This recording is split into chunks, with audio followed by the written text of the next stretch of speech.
Los ataques contra ciudadanos venezolanos en el norte de Chile dieron la vuelta al mundo. Una sociedad y clase política divididas en torno a los derechos del migrante, la xenofobia, la seguridad interior y la ausencia del Estado. Hostilidad policial contra haitianos en la frontera sur de los Estados Unidos, pero también contra los centroamericanos en México o los refugiados sirios en Alemania y Europa. Por eso en esta edición de A Fondo nos preguntamos, ¿ataques a migrantes, xenofobia o fracaso político?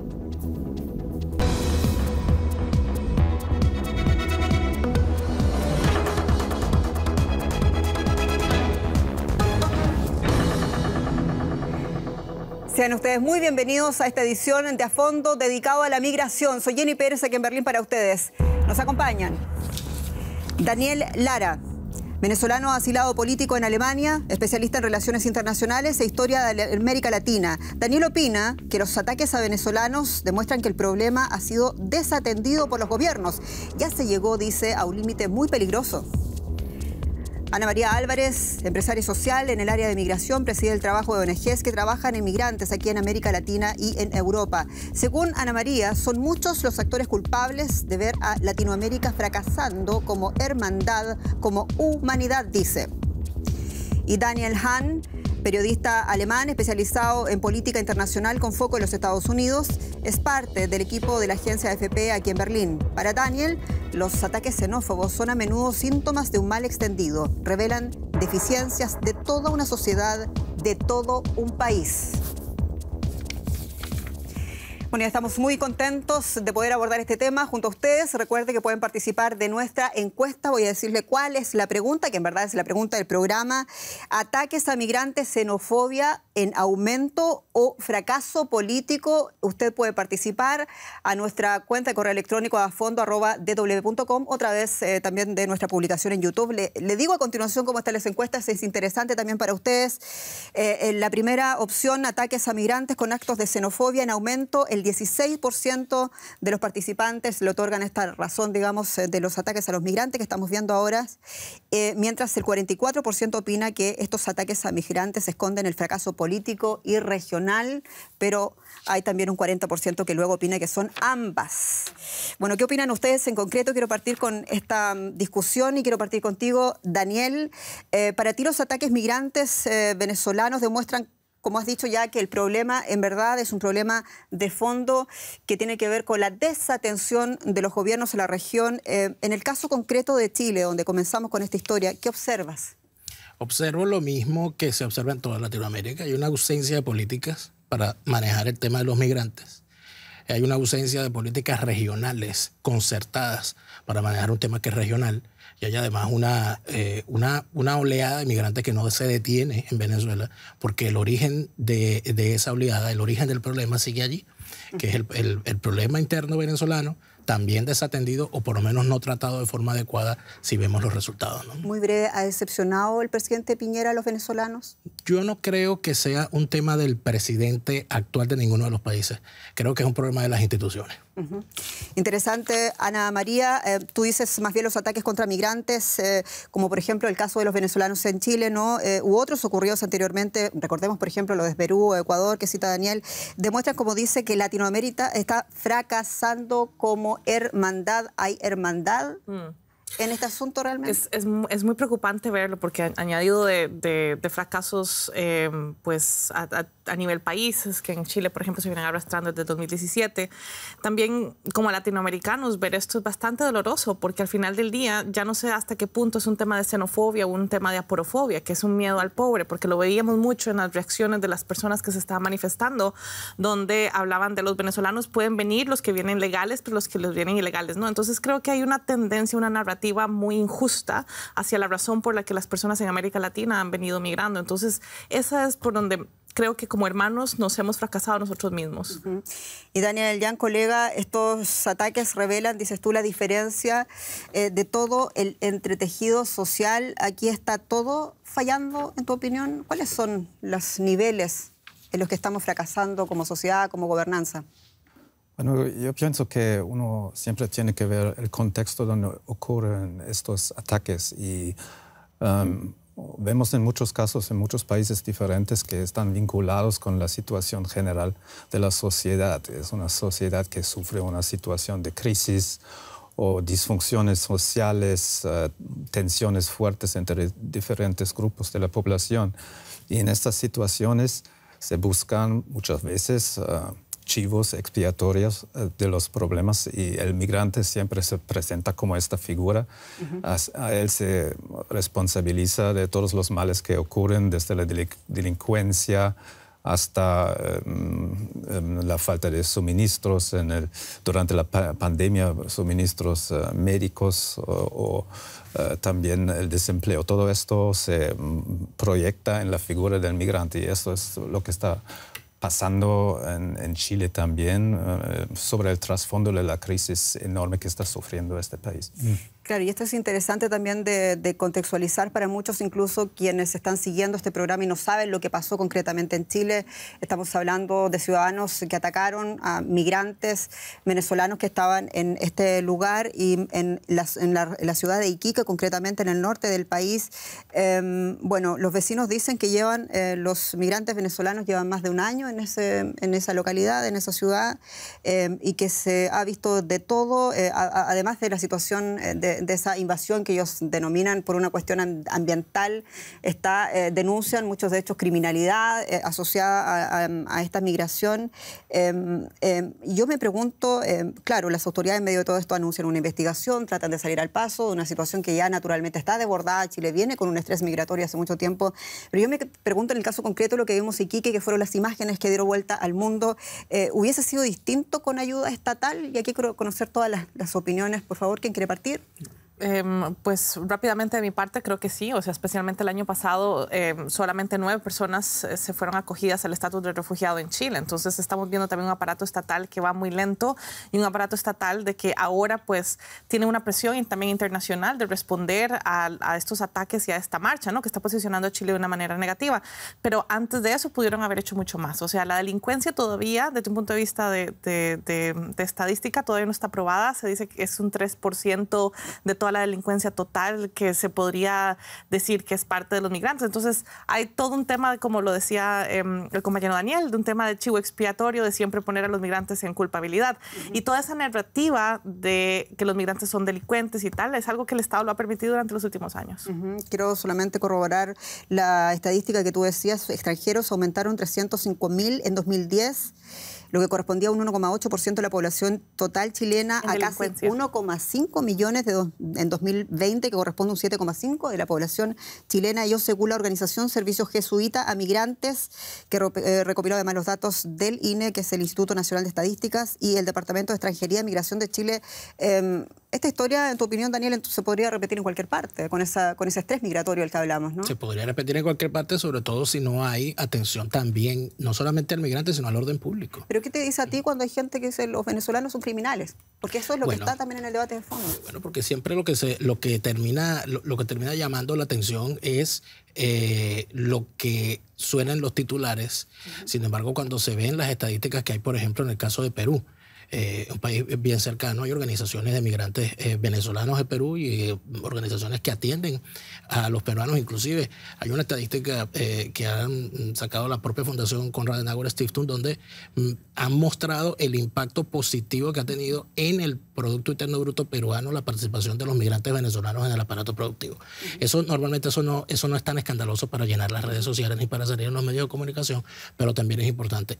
Hay un problema de delincuencia, hay que abordar el problema de delincuencia. Hay una persona que cometió un delito, hay que aplicarlo, hay que judicializarlo. Pero yo no creo que quemando las pertenencias de unos migrantes en una situación de carencia pueda verse como algo positivo ni como una solución a un problema en ningún caso. ¿Qué te dice a ti, de acuerdo a esta estadística que ya estamos enunciando, que la situación se haya desbordado pese a esta estadística que viene ya desde el año 2010 con un estrés migratorio, y considerando también que el norte de Chile, tú conoces el norte de Chile, llegan desde hace 100 años por lo menos un constante flujo de migración desde Bolivia, desde Perú? O sea, la gente está acostumbrada además a recibir, digamos, migrantes, pero lo que no está acostumbrada es que en un pueblo de 10.000 personas o menos incluso llegan de pronto, claro, llegan decenas de miles de personas y sin respuesta o sin ayuda del Estado. ¿Qué te dice a ti desde el punto de vista de la gobernanza, Daniel? Supongo que hay una falla ahí en la gobernanza. Sabemos que estos migrantes estaban sin protección acampando en las calles de Iquique y toda la situación empezó cuando la policía desalojó a algunos inmigrantes que estaban acampando en un parque público, una plaza pública. Y esto dio, de cierto modo, creo que como una señal a las partes de la población donde ya había un rencor contra los inmigrantes porque están ocupando el espacio público, porque están estorbando, de cierto modo.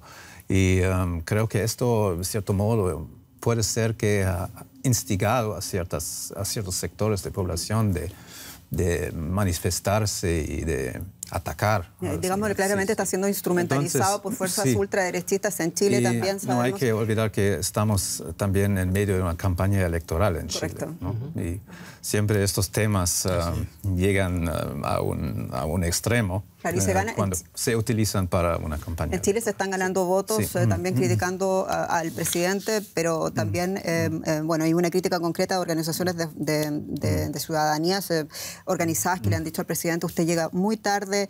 Hay una cuestión también ética, valórica dando vuelta y siempre es difícil después valorarlo también porque uno, bueno, requeriría también todos los elementos sobre la mesa, pero cuando hablamos de derechos humanos, hablamos de los derechos, en primer lugar, del migrante, porque se trata de la persona que lo ha perdido todo, ha tenido que dejar todo, obligado por un conflicto, por una guerra o por una situación como una dictadura en Venezuela.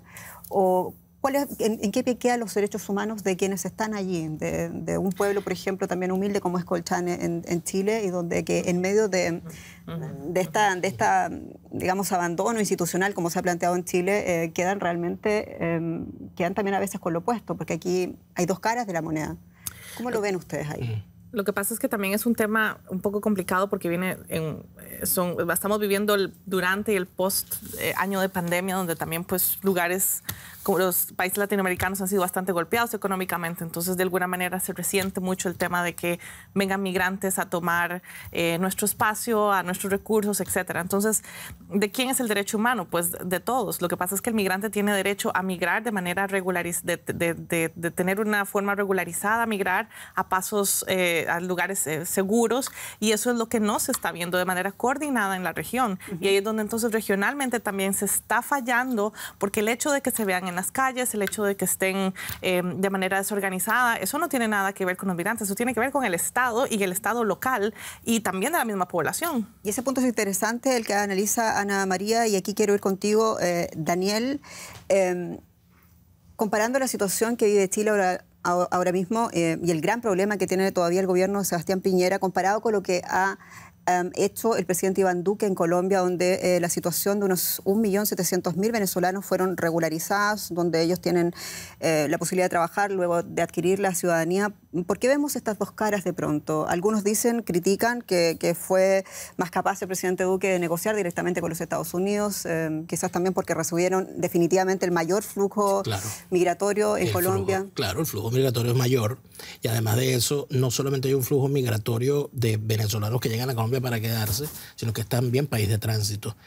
En la última oleada de migrantes venezolanos se está viendo no hacia Colombia, pero no para quedarse en Colombia, sino para atravesar ese infierno que es el tapón del Darién, para terminar toda esa travesía que supuestamente los puede llevar, si se salvan de esa travesía, al territorio de los Estados Unidos. Yo creo que en el caso de Colombia lo que ha habido es la comprensión de un problema que, además de eso, ya tenía unas aristas particulares, porque la frontera colombo-venezolana es una frontera viva, es una frontera de dobles nacionalizados, porque es normal en esa frontera, y donde el primer flujo, la primera oleada de migrantes de origen venezolano fue de retornados o de venezolanos de primera generación, hijos de colombianos.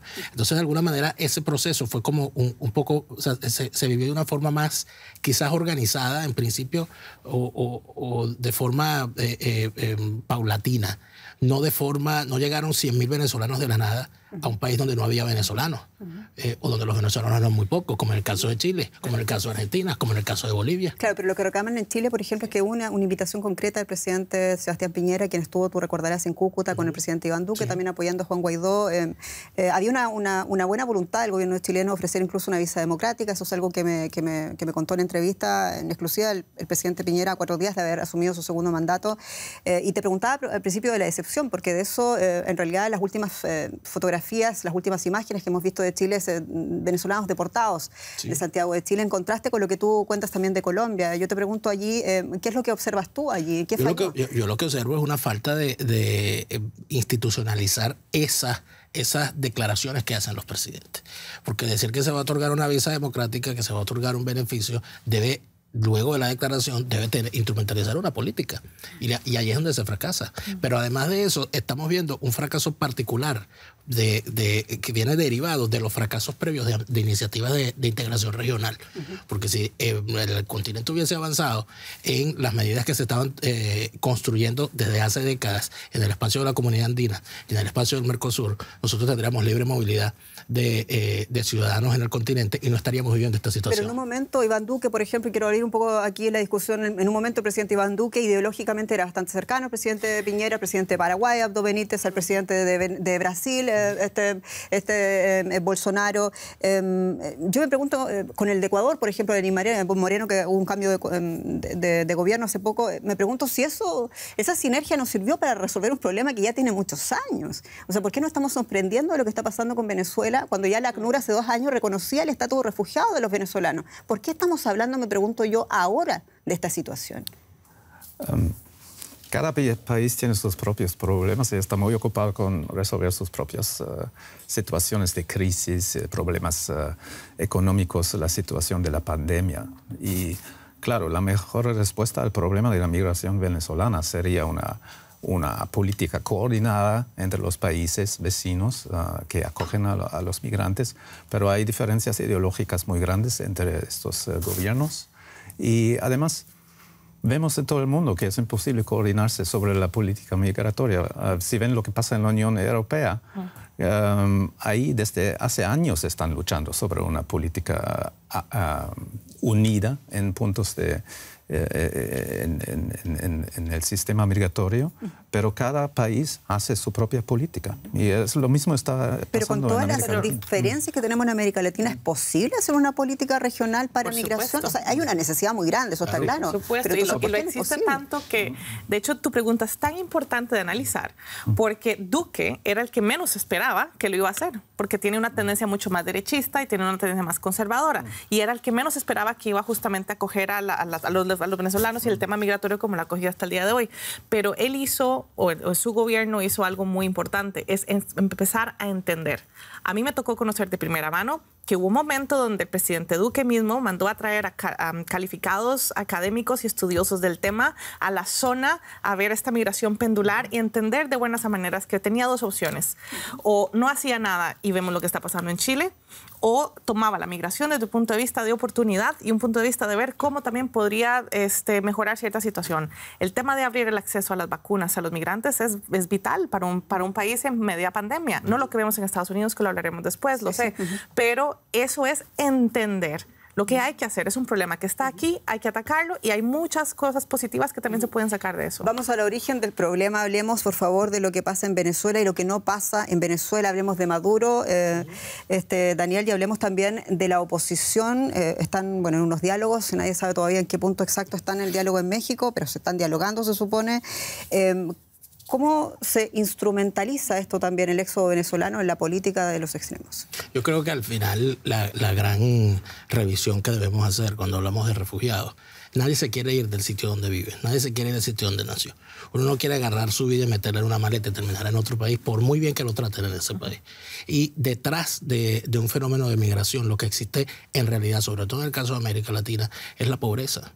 La pobreza y los conflictos, porque todo conflicto interno en un país empobrece a sus ciudadanos. Y esos ciudadanos, al no tener medios de vida en su país, buscan irse más allá de sus fronteras. Eso está pasando en Venezuela. Es el caso tuyo también, Daniel, pero Tenemos un Nicolás Maduro que no se va a ir del poder, tenemos una oposición que todavía no ha sido capaz de cumplir con las expectativas de sus ciudadanos. Tenemos en el medio mucha gente, algunos se atreven a irse del país, algunos tienen que quedarse.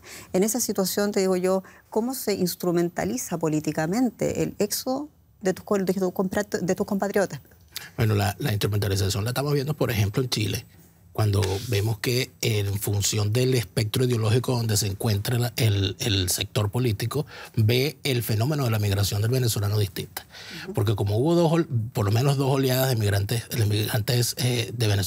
venezolanos a Chile, en medio de una campaña electoral, los sectores de izquierda señalan a los venezolanos que son opositores como ultraderechistas que escaparon del gobierno revolucionario. Pero los que la ultraderecha quiere ver a los migrantes venezolanos como unos infiltrados de Nicolás Maduro que llegaron allí para causar situaciones allí. Pero el problema está allí. O sea, la oleada de migrantes sigue, el empobrecimiento de la sociedad venezolana continúa y la guerra contra los ciudadanos también. ¿Pero no le conviene a Maduro que la gente siga saliendo de Venezuela? Bueno, depende. Depende de los problemas que le cause, porque es que hasta el momento a Maduro no le ha causado un problema, al régimen de Maduro no le ha causado un problema el tema de la migración. Que la gente se vaya no ha sido un problema, ha sido un beneficio. ¿Y a la oposición venezolana? A la oposición venezolana, lamentablemente, yo cada vez menos puedo verla como oposición, porque una oposición se opone. Una oposición quiere ser al menos alternativa. Una oposición, sobre todo si estamos en un contexto de dictadura, quiere desplazar a esa dictadura, no sentarse a negociar con ella. Pero lo está pasando y el tema es que el tema de la falta de coordinación hacia lo que debe de suceder está sucediendo en lo contrario. Estamos viendo a Perú y a Venezuela coordinando para los retornados a Venezuela, que han identificado unos 43,000 personas que quieren retornar de manera voluntaria, y lo vemos Estados Unidos, México con Haití en este momento. Entonces, si pudiéramos aprender algo, es que sí se puede coordinar. El problema es que estamos coordinando con los que no deberíamos de estar coordinando, porque con las dictaduras y con los que están justamente generando toda esta pobreza, estos conflictos, no deberíamos de estar negociando con ellos, deberíamos estar coordinando entre nosotros en cómo atacamos. ¿Cómo debería ser esa coordinación regional? Hay que hacerlo con los gobiernos, o sea, tiene que generarse empezando por ahí, empezando por ahí y también con el sector social. Y cuando yo dije en mi cita inicial de que es un fallo de todos, es un fallo también de la coordinación de muchas organizaciones sociales que ya han trabajado muchísimo en los últimos años, pero también esto tiene que ser con los diferentes sectores, el sector privado y el sector público. Yo quiero preguntar también la institucionalidad internacional, porque aquí Naciones Unidas, ACNUR también son instituciones que son altamente cuestionadas, ¿no? Por supuesto, es que, bueno, ya a nivel personal, pues creo que lo hemos visto que necesitamos mucho más allá de discursos, mucho más allá de decir condeno esto, condeno, son acciones más puntuales, necesitamos mucho más liderazgo en el tema de migración, que muchísimas organizaciones de la sociedad civil han tomado muchísimo más liderazgo en ese aspecto que otras grandes organizaciones en el tema de migración. Pero independientemente de esto, tenemos ya a este punto en el 2021, tenemos ejemplos claros que funcionan y tenemos los ejemplos que no funcionan, y claramente en América Latina la falta de coordinación no está ayudando. Daniel, ¿quieres agregar tú algo? Yo pienso que es muy difícil negociar con un gobierno que realmente es la razón por qué la gente abandona el país. Entonces hay esta retórica de Maduro que quiere que repatriar, tiene este programa de repatriar a sus compatriotas, pero ninguno de ellos quiere volver. Y realmente la situación solo se va a resolver si se resuelve la crisis política en Venezuela. Hasta se haya encontrado, no sé en qué manera, el diálogo. Ya lo dijiste que no hay que dialogar con una dictadura. Entonces, no veo que esta crisis termina. Este flujo de migración va a continuar. Y si este diálogo solo lleva a un resultado que no significa nada, entonces va a continuar siempre. Y ese es el tema, no deberíamos de ver es que la migración es el problema, es el resultado de todo lo que existe. Exactamente. Y se está enfocando en lo contrario. Claro, pero lo que dice Daniel aquí es que va a ser muy difícil en realidad solucionar el problema que está generando esto, por lo tanto hay que prepararse. Ya estamos muy tarde viendo una alternativa, una estrategia regional para ver qué pasa, para darles también una acogida humanitaria mínima a quienes realmente lo perdieron todo, a quienes realmente, como dice Daniel Lara Farías, están obligados a dejar su vida, a veces en una maleta. De eso estamos hablando, de ataques de ciudadanos chilenos contra venezolanos migrantes que vivían desde hace meses en la vía pública de un pequeño poblado en el norte de Chile. En realidad no es pequeño poblado, es una ciudad, se llama Iquique, perdón por ese error. Una dolorosa imagen que ya habíamos visto en Perú y Ecuador, pero los refugiados venezolanos no son los únicos. Hablamos de haitianos, hablamos de centroamericanos, de sirios, que encabezan la lista de un mal que ningún país no debería enfrentar solo. Pero una cosa debemos no olvidar, lo que decíamos, es mostrar un mínimo de humanidad al que ya no tiene nada. Estos manifestantes salieron a la calle con un claro objetivo: ¡a recuperar la ciudad! En la ciudad chilena de Iquique, al menos 5.000 personas participaron en una marcha anti-inmigración el sábado. Acusan al gobierno de no hacerse cargo de la crisis migratoria que se vive en la zona y que tiene a varias familias de inmigrantes, principalmente venezolanos, durmiendo en playas, plazas y calles de la ciudad. La mejor solución es que todos los ilegales se vayan de esta ciudad, se vayan a su ciudad, a su país, donde ellos corresponden. Gente legal, gente de verdad que necesita trabajar acá y esforzarse y proyectarse aquí en Iquique, venezolanos, bienvenido sea. Pero gente vaga, gente delincuente, que sean venezolanos y que estén aquí ilegales, merecen salir de la ciudad.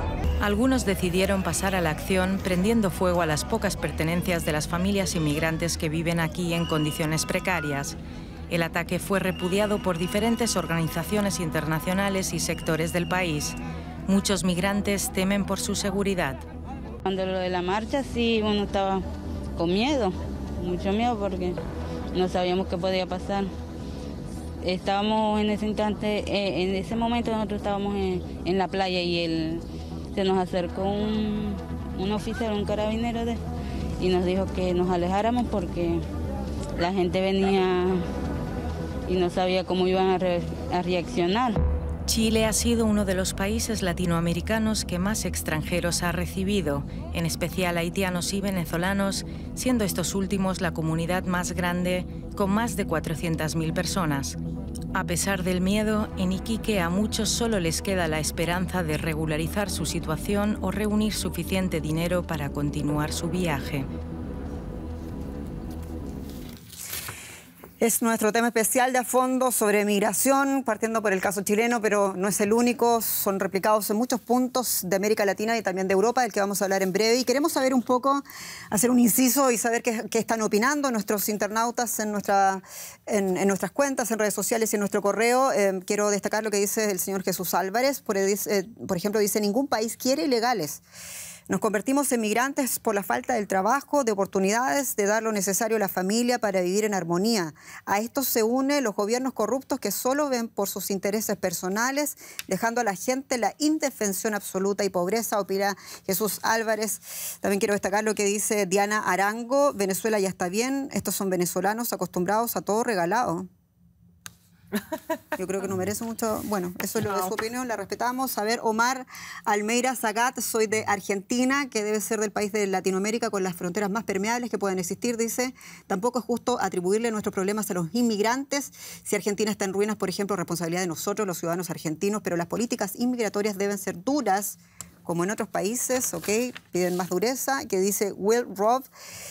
Dice que cree que pasa también en Alemania, donde tampoco quieren los migrantes. El racismo sigue presente en todo el mundo porque el racismo no es más que ignorancia. Bueno, destaco estos tres por ahora y quiero seguir esta conversación contigo, periodista de la AFP, periodista colega Daniel. Tenemos un Daniel y tenemos un Daniel, para corregirnos que me esté equivocando de nombre. Daniel, la gente quiere, muchos, incluso hay una coincidencia, incluso en Chile mucha gente le dolió lo que pasó en Iquique, ¿no? Y sin embargo también hay un reconocimiento de que la situación no da para más, ¿no? O sea, hay que hacer, digamos, algo por los venezolanos, pero Chile dice: nosotros no podemos en solitario. Me pregunto yo, ahora mismo en esta situación de emergencia, ¿qué es lo que le tocaría hacer a un país pequeño, pero dentro del concierto de Latinoamérica también un país poderoso, para regularizar ahora mismo esa situación de toda esa gente que está en el norte del país? Ya hemos tocado, el asunto es que hay que buscar una solidaridad internacional, hay que buscar el apoyo de otros países y de organismos internacionales.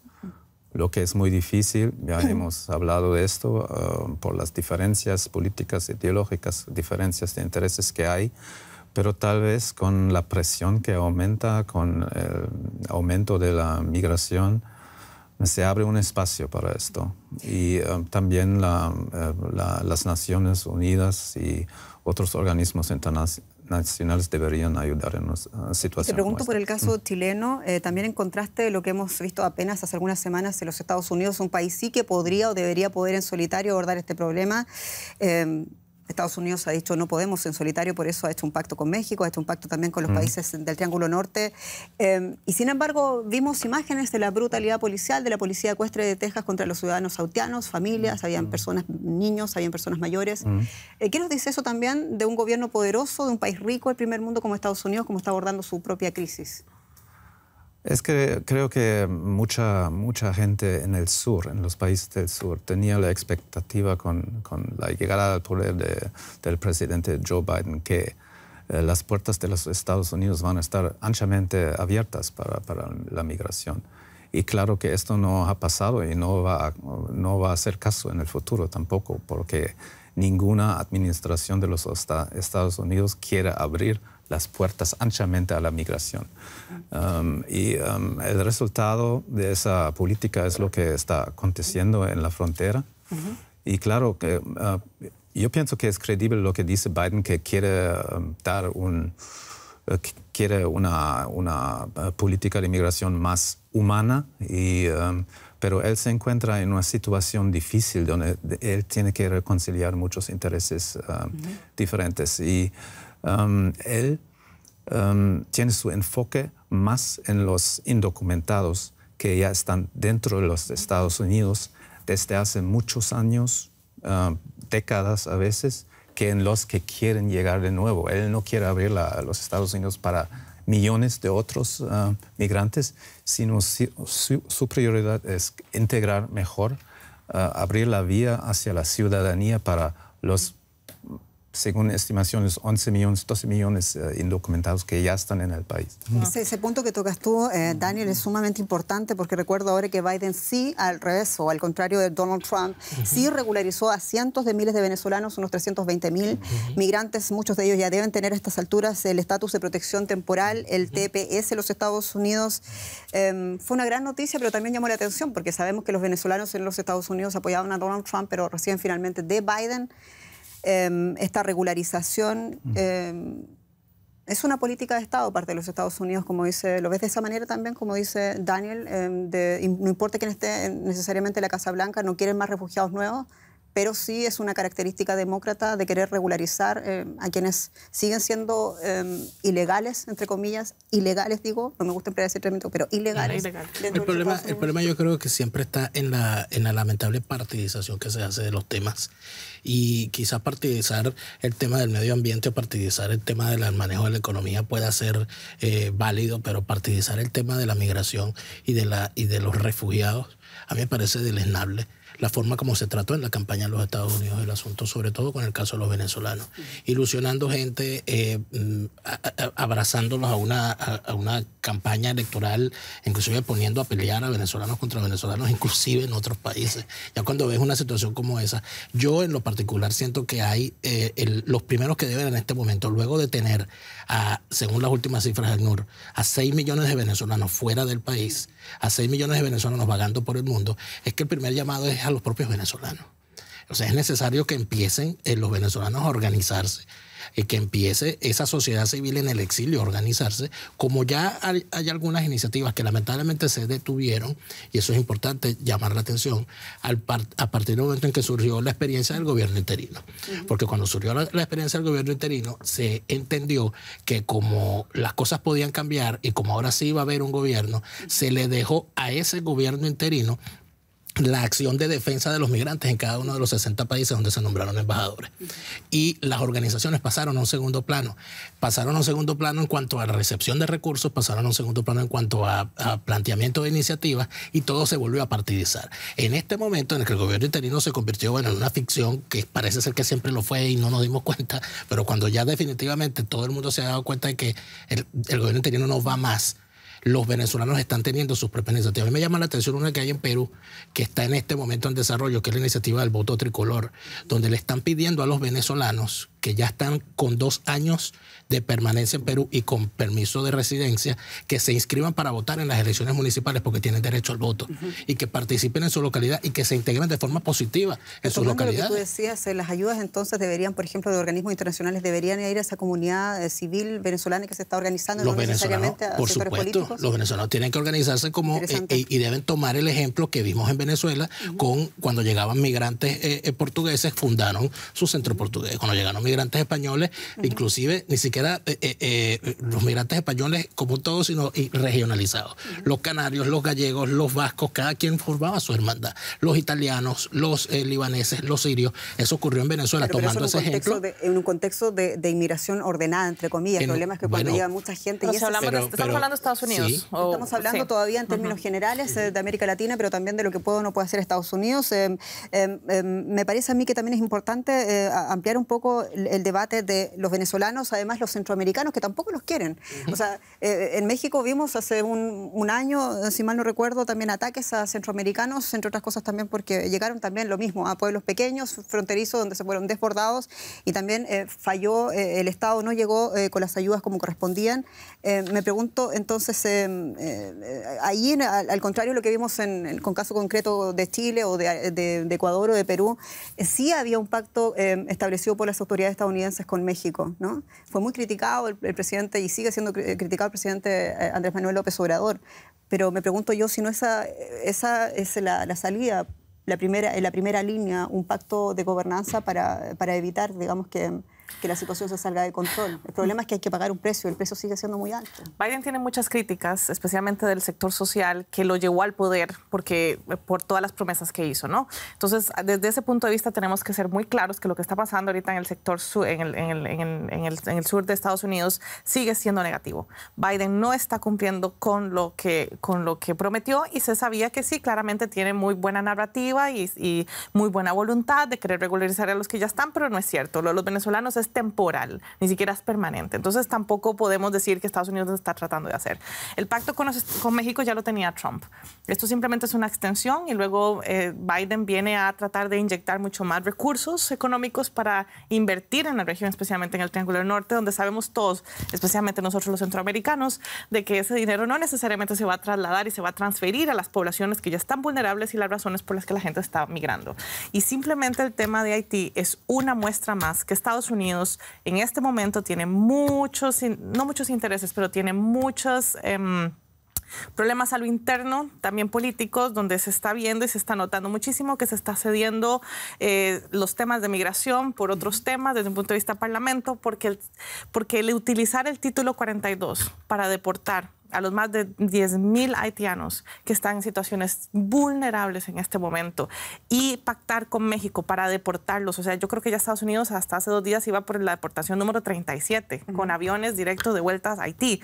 O sea, no sé, no me dice nada de un Biden, de un Estados Unidos queriendo regular el sistema de migración. ¿Presidente de Estados Unidos? Para mí, por supuesto, especialmente por seguir tan de cerca la situación en cómo se utilizó el tema de los migrantes para llegar al poder y cómo las mismas organizaciones grassroots, las organizaciones civiles, se organizaron para llevar a Biden al poder en contra de la narrativa de lo que tenía Trump. Pero mucho dista de lo que ya estaba pasando. Tiene una narrativa perfecta, que es importante, que no lo vemos en Chile, en el sentido de dejar de descriminalizar a los migrantes, de dejar de tratarlos de ilegal, porque los migrantes no son ilegales, nadie quiere ser ilegal, es que simplemente no hay pasos seguros, no hay regularización y faltan políticas migratorias que simplemente apoyen a la población a tener algún tipo de regularización. Bueno, pero eso ya es un gran paso, que la clase política entera deje de criminalizar la inmigración, especialmente de aquellos que están en una situación desesperada. Nos preguntamos en medio de todo esto qué dice la experiencia de Alemania y su crisis de refugiados. En 2015 decenas de miles de migrantes llegaron a Alemania, ustedes saben, principalmente a través de la ruta de los Balcanes. Y la mayoría procedía de Siria, otros del norte de África, Irak, Afganistán. Y Merkel los dejó entrar, aunque oficialmente otros países de la Unión Europea tendrían que haberse responsabilizado de ellos. Al final, casi 1,5 millones de personas solicitaron asilo en Alemania durante este año 2015. A Merkel le valieron los más grandes elogios, como también las más grandes críticas. Y para muchos, esta decisión impulsó el partido ultraderechista AfD al Bundestag en 2017. A 6 años de que la canciller Angela Merkel pronunciara su famosa frase, "Lo lograremos", ¿qué lecciones podemos sacar de la crisis de los refugiados en Alemania? Muchas. Gran pregunta y parto con el colega alemán. ¿Cuáles son las lecciones que le podrían servir ahora mismo de Alemania para América Latina que está en problemas con este asunto? Esa es una pregunta muy difícil porque la situación está completamente distinta. Es difícil comparar estas situaciones. Esto fue una situación excepcional cuando millones de migrantes estaban refugiándose, sobre todo de Siria. Y en esta situación excepcional, por motivos humanitarios, la canciller decidió de abrir o dejar entrar a los migrantes a Alemania. Pero después sabemos lo que sucedió, que Alemania y la Unión Europea firmó un pacto con la Turquía que básicamente consistía en que estos migrantes ya no pueden entrar en la Unión Europea y si ya habían llegado a las islas griegas tenían que devolver. Entonces, lo que se puede aprender tal vez es de la experiencia que ha tenido Alemania con este influjo masivo de inmigrantes. Hay muchas experiencias bien buenas y malas y de eso tal vez se puede aprender un poco. Alemania tenía que aprender mucho porque llegaron gente que no manejaba el idioma, de una cultura completamente distinta. Y aparte a pesar de todos estos problemas, hoy el tema de la migración ya no es un gran tema en el debate. Por eso siempre necesita que es un ejemplo en esta campaña exitoso. Electoral de ahora no fue uno de los temas. Pero pudo haberlo hecho, que fue una buena noticia, que no lo fuera para no politizarse, pero es un tema todavía. Es un tema todavía, que quede claro. Y sí yo disto un poco el hecho de que son situaciones, coyunturas diferentes. Hay muchas similitudes y puedo poner 2 ejemplos muy claros. No tenemos ahora tiempo para el ejemplo, pero simplemente una frase a cada uno. Xenofobia en aumento, fracaso político, ¿con qué nos quedamos? Daniel. Otra vez. ¿Xenofobia en aumento o fracaso político? El fracaso político es evidente. ¿Es evidente el fracaso político, Ana María? Las dos. Dejemos la porofobia Latinoamérica. Las dos cosas. Las dos cosas. Por supuesto. Se nos fue el tiempo. Ustedes ya saben cómo es esto. Muchas gracias por acompañarnos. Soy Jenny Pérez. Esto ha sido A Fondo en Deutsche Welle. Hasta pronto.